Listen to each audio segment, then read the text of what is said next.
एक छोटी लड़की के बिस्किट खाने के बाद उसके बचे हुए टुकड़ों को स्पैरो नाम की चिड़िया चुनकर खाने लगती है, लेकिन एक रॉबर्ट नाम का स्पैरो लेट हो जाता है, जिससे उसे खाने के लिए कुछ नहीं मिलता। लेकिन तभी वो देखता है कि छोटी बच्ची एक और बिस्कुट को कुछ स्टाइल में खाने की कोशिश करती है, लेकिन रॉबर्ट देर न करके हवा में ही उस बिस्कुट को पकड़ लेता है, जिसे देख सभी स्पैरो हैरान हो जाते हैं। रॉबर्ट बिस्कुट लेकर अपने घोंसले में आता है, जहाँ उसकी पत्नी और उनका अंडा होता है, और आज उस अंडे से बच्चा बाहर निकलने वाला है, इसलिए दोनों बहुत खुश होते हैं। लेकिन तभी ये खुशी खौफ में बदल गई, क्योंकि उनके पीछे एक खूंखार भालू होता है जो सभी को खा जाता है। दूर खड़ी एक अरोरा नाम की बगुली को कुछ आवाज सुनाई देती है। इसका पता लगाने के लिए वो घोंसले में जाती है, लेकिन वहाँ उसे कोई नहीं दिखता। तभी उसे स्पैरो पक्षी का पंख दिखता है, जिससे वो समझ जाती है कि इस घोंसले में किसी ने हमला किया था। लेकिन तभी घोंसले में रखा एक पत्ता हिलने लगता है। अरोरा जब पत्ते को हटाती है तो वो अंडा अभी भी सही सलामत था, और उसमें से बच्चा बाहर आता है, जिसका नाम है रिचर्ड। रिचर्ड जब बाहर आता है तो अरोरा को देखता है और उसे ही अपनी माँ समझने लगता है। अरोरा को रिचर्ड बहुत ही अच्छा लगता है, इसलिए वो उसे अपने साथ रखने का फैसला करती है और रिचर्ड को अपने साथ अपने घोंसले में ले जाती है।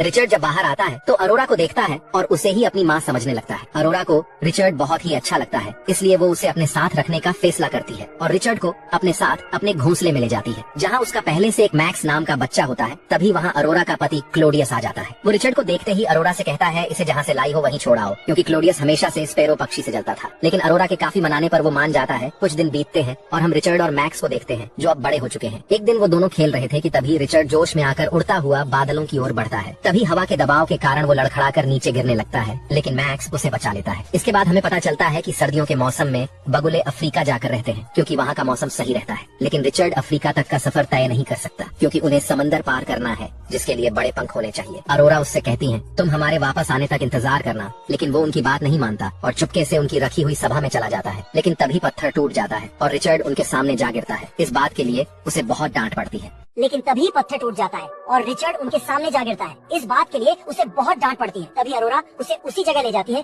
जहाँ से उसे लाई थी। वो रिचर्ड को बताती है कि मुझे तुम इसी जगह पर मिले थे और मैं तुम्हारी माँ नहीं हूँ। लेकिन वो तब भी उसकी बात नहीं मानता और उनके साथ चलने की जिद करने लगता है। मगर वो सभी जानते हैं कि रिचर्ड के पंख बहुत छोटे हैं, जो अलग प्रजाति का पक्षी है, और वो इतने दूर तक का सफर तय नहीं कर सकता। इसीलिए क्लॉडियस उसे वहाँ नहीं ले जाना चाहता, क्योंकि वो समुद्र को पार नहीं कर सकता, और उसने ऐसा किया तो उसकी मौत निश्चित है। रात के समय जब रिचर्ड सो रहा था, तब सभी बगुले काफी दुखी होते हैं, क्योंकि उन्हें रिचर्ड को छोड़कर जाना होगा। और सुबह होने से पहले रिचर्ड की माँ अरोरा आंसुओं के साथ उसे अलविदा कहकर चली जाती है। तभी बारिश होने लगती है, जिससे रिचर्ड की आंख खुल जाती है और वो सभी बगुलों को जाता देख उनका पीछा करता है। लेकिन हवा के तेज दबाव और झोंके से वो नीचे गिर जाता है और वहीं बेहोश हो जाता है। कुछ देर बाद जब उसको होश आता है तो वो अपने सामने एक उल्लू को देखता है और डर कर छिप जाता है। लेकिन उल्लू उसको बताती है कि मैं तुम्हें कुछ नहीं करूंगी, और वो बताती है कि उसका नाम ओल्गा है। रिचर्ड उसे बताता है कि मैं अपने परिवार से बिछड़ गया हूँ, जो अफ्रीका के सफर में निकले हैं।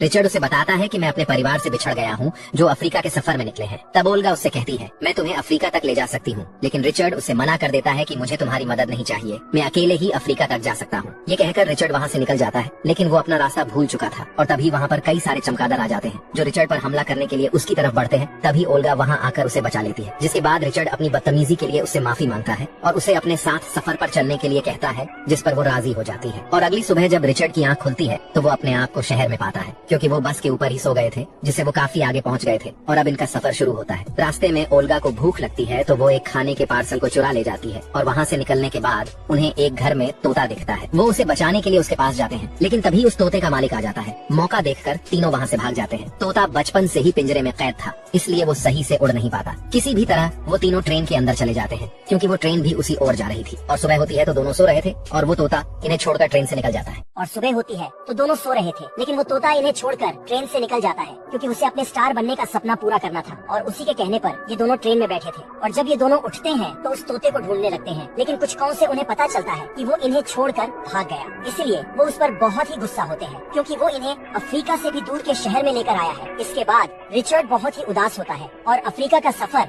अकेले ही तय करने का फैसला करता है और समुद्र के किनारे पहाड़ से छलांग लगा देता है। लेकिन समुद्री हवाओं के दबाव के कारण वो नीचे चट्टान पर गिरने लगता है, लेकिन सही समय पर उसके दोस्त आकर उसे बचा लेते हैं और अब वो लोग बादलों के ऊपर उड़ान भरते हैं, जो सच में बहुत ही खूबसूरत था। लेकिन तभी इनके सामने एक जहाज आ जाता है, जिससे ओल्गा इन दोनों से बिछड़ जाती है। लेकिन रिचर्ड ओल्गा को ढूंढ लेता है और तीनों एक शिप के स्विमिंग पूल में जा गिरते हैं। और इसी बीच ओल्गा बेहोश हो चुकी थी। वो दोनों किसी भी तरह उसे होश में लाते हैं। इसके बाद वो लोग बहुत खुश थे, क्योंकि ये शिप भी अफ्रीका तक जा रही थी। दूसरी तरफ हम उन्हीं बगुलों को देखते हैं जिन्हें रिचर्ड ढूंढ रहा है। वो लोग एक नदी के पास आते हैं, लेकिन उन्हें नहीं पता था कि ये नदी अब सूख चुकी होगी।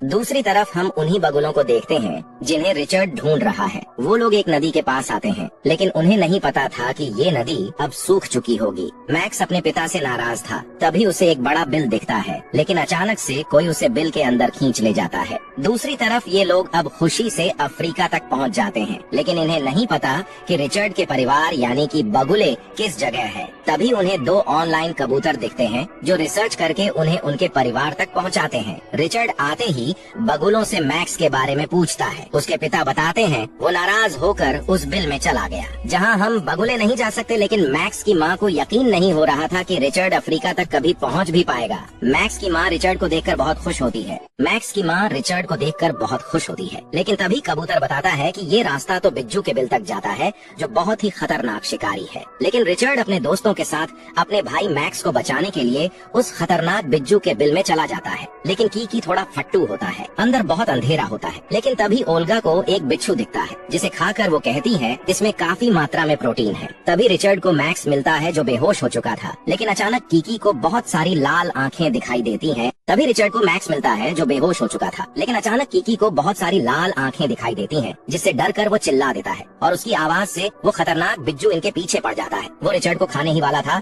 लेकिन तभी कीकी रिचर्ड को बचाने के लिए बिज्जू के सामने आकर गाने के साथ डांस करने लगता है, जिससे वो बिज्जू उसके कंट्रोल में हो जाता है। रिचर्ड मौका पाकर अपने आप को बचाता है और अपने दोस्तों से इस बिल से बाहर निकलने को कहता है। रिचर्ड अब अकेले ही खतरनाक बिज्जू का सामना करता है। वो काफी देर तक बिज्जू से बचता हुआ भागता है। तभी उसे एक उपाय आता है और वो उस बिज्जू को उसी ही मदद से उसको बिल में दबा देता है, जिससे बिज्जू का अंत हो जाता है। लेकिन सभी पक्षी रिचर्ड की मौत से काफी दुखी थे। तभी ओल्गा को थोड़ी दूर जमीन से कोई जीव निकलता हुआ दिखता है जो रिचर्ड ही था। उसके दोस्त खुशी से रोने लगते हैं और कहते हैं हम नसीब वाले हैं जो हमें ऐसा दोस्त मिला है। तभी उसके पिता रिचर्ड से कहते हैं अब से मैं तुम्हें अपना बेटा मानता हूँ, और ये भी कहते हैं कि क्या रिचर्ड तुम हमें आगे का रास्ता दिखा सकते हो, जिससे सभी लोग बहुत खुश होते हैं और इस मूवी की यहीं पर ही हैप्पी एंडिंग हो जाती है।